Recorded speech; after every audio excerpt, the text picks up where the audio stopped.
ফোনটা যদি এর উপর রেখে দিই নিজে থেকেই তো ইয়ে হবে, ভিডিও রেকর্ডিং ফোনটা এর উপর রেখে দিলে, কোনটা মোবাইলটা রেখে দিলে কিন্তু একটুখানি জায়গায় আসবে, উপর দিয়ে তো আপনি দেখছেন অনেকটা জায়গায়। ওই তো মাছ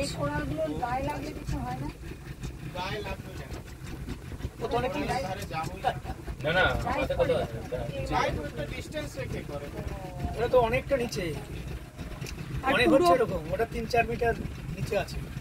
5 মিটার 5 মিটার তো মানে সয়েলটা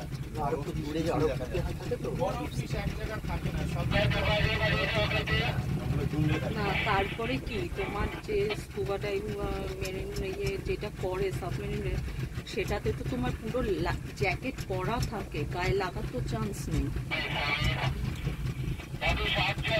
আর অক্সিজেন মাস্ক থাকে।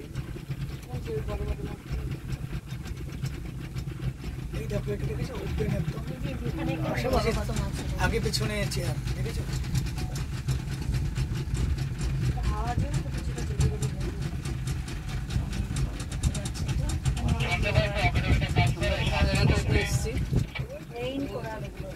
আমরা ঘোরাঘুরি করছি আর কি।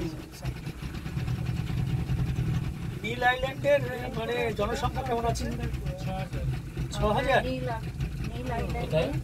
এখানে যেখানে 6000 বাবা জনবসতি। হ্যাঁ ছোট এটার থেকে ওটা বড়। সমুদ্রের মাছ আপনারা ধরেন এখানে? ওরা যে বলছিল লোকাল একজনকে ধরার নিয়ম নেই। हाँ? आप लोग फिश पकड़ते हैं? इधर नहीं पकड़ते, इधर फिशिंग पॉइंट है, अंदर ले जाते हैं। फिश वो पकड़े आपको बोट लंबा 30 किलोमीटर এটা वो लोग पकड़ते চওড়া হচ্ছে 15 থেকে 16 ওই যে পুরানো সি ফিশ নীল আইল্যান্ডের লম্বাই হচ্ছে আপনার 9 কিলোমিটার।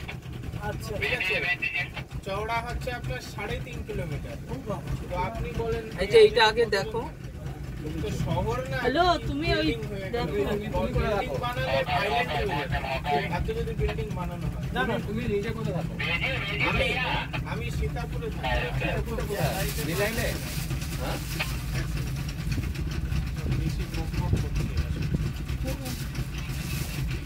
সীতাপুরটা কি কাছে এখানে? আপনাদের হোটেল কোন জায়গায় আছে? হোটেল কি আপনারা কোথায় এসেছেন? হোটেল এখন উঠিনি আমরা, এখানে কোনো হোটেল নেই।